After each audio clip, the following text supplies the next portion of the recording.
Hey everybody, Dr. G back with more everyday carry considerations, but this time we're not talking about everyday carry on your person. We're talking about everyday carry necessities in your vehicle, right? So let's walk through these one by one, provide some context, and that way you have the knowledge to go ahead and start applying these today.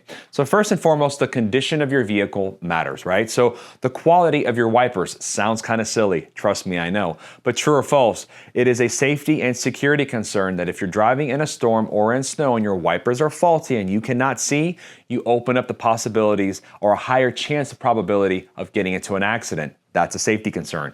Make sure your wipers are in good condition. Look, your tires, the tread on your tires, the air pressure in your tires, check them on a regular basis. You want to make sure that your vehicle is in proper working order, has the right kind of tread, and it has just enough pressure to get you where you need to go and your family safely.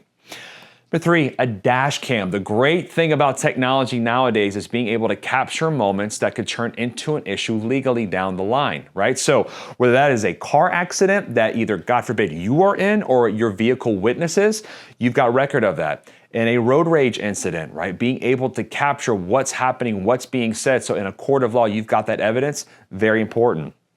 A flashlight. Look, we talked about carrying a flashlight on your person. Have a backup flashlight, minimum 500 lumens in your vehicle. Always check the batteries, make sure it's in working order and working properly. A change of clothes. People always ask me about this. Look, we don't know what could happen. It could be something as simple as spilling food on us, right, that we may be eating while we're pulled over or having lunch somewhere, or it could be something a little more severe or extreme. What if there's a storm and you're stranded and stuck in your vehicle and you need to change of clothes because you're stuck in it overnight? You just don't know, right? So you want to have a full change of clothes at any given time. Keep it in the back of your trunk or wherever else is comfortable for you. Your seatbelts. Look, a lot of people will say, Dr. G, I don't understand. What do you mean by seatbelts? Look, some people drive older vehicles or even modern vehicles that have automatic seatbelts. Make sure they are working. Far too often, people have issues with their seatbelts, and they say, oh no, I'll get it fixed later, I'll get it addressed later. Whether it's the quality of the belt, right, or the actual locking mechanism, make sure it's working every single time. If it is not, get it addressed immediately. These things save lives, okay? A fire extinguisher, right? Doesn't have to be a grandiose one, something small. You just don't know what sort of a situation you're gonna find yourself in.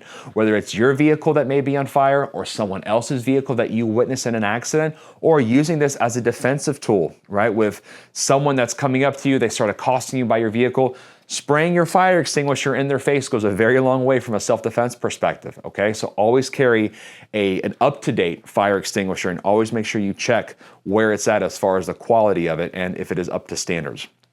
All right, the next one, a med kit. So I cannot implore this one enough, ladies and gentlemen, right? When I say a med kit, I'm not talking about a full-blown, massive, robust first aid and trauma kit, though those are good, right? But at a minimum, a small med kit that has tourniquets, compression gauze, and gloves, all right? Now, for you, this could be a situation where you get into a car accident and you're bleeding. And let's say you have a cut or a laceration on one of your limbs and you need to stop the bleed. What a lot of people don't realize is that from the time that you call 911, the national average for first responders to show up is anywhere between 8 to 12 minutes, right? A lot of bad things can happen in 8 minutes until help gets there, they assess the situation. So that means you're on your own, but you gotta have the right skills, the right tools, and the right knowledge. So having a med kit that at a minimum has tourniquets and compression gauze is very, very important. Keep it in your trunk, keep it in your back seat, under the seat of your car, whatever's most comfortable for you. All right, a multi-tool. Look, there are so many of these that are out there.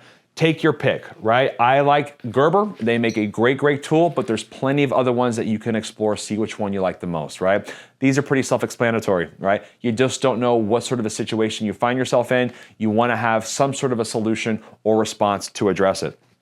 All right, a gallon of water and snacks. The rule of thumb here is have enough water, have enough food for 72 hours. Let's go back to that earlier conversation about a change of clothes. You just don't know what sort of situation you'll find yourself in. What if you're in a situation where it's not you, maybe somebody else who has been hungry or on the side of the street for the past couple of days, weather has been extreme and they pass out right in front of you when you're at a stoplight, you call 911 to get them help. But if you've got some water or some food, or maybe it's someone who has diabetes, right? And they go into a diabetic stroke or diabetic coma, you want to be able to have something to help people as a good Samaritan, okay? In addition to having it for yourself. All right, bear spray. Always get questions about this one. This one's pretty simple. This is straight self-defense, okay? In a situation where there is road rage, and there's many options or many ways to deal with it, but a non-lethal route that is very effective, right, is utilizing bear spray. It's one big massive cloud of OC spray that is very intense, operates at a whole different level of potency than your regular pepper or gel spray.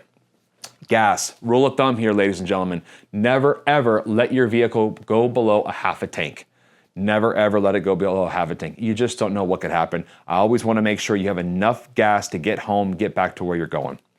All right, a backup battery for your cell phone. In an ideal world, sure, for your vehicle, if you can do it, that's great. But in a day and age of electric vehicles, kind of difficult to do, right? Always have a backup charging station and a backup battery for your cell phone to call for help, to check the time, utilize as another flashlight, whatever the case may be.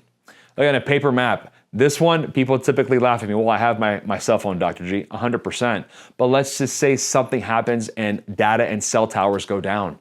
You need to know where you are. You need to know how to get out of there. Have a backup map of where it is that you travel to the most. If you're going to go out of town, spend $1.50, pick up a paper map. That way you know where you're going in case something like that happens where the electronic grid goes down. All right, guys, that is it for our vehicular considerations. Of course, there's always more that you can do, but at a bare fundamental, these are the very strong recommendations that I implore you to explore and adopt into your daily life.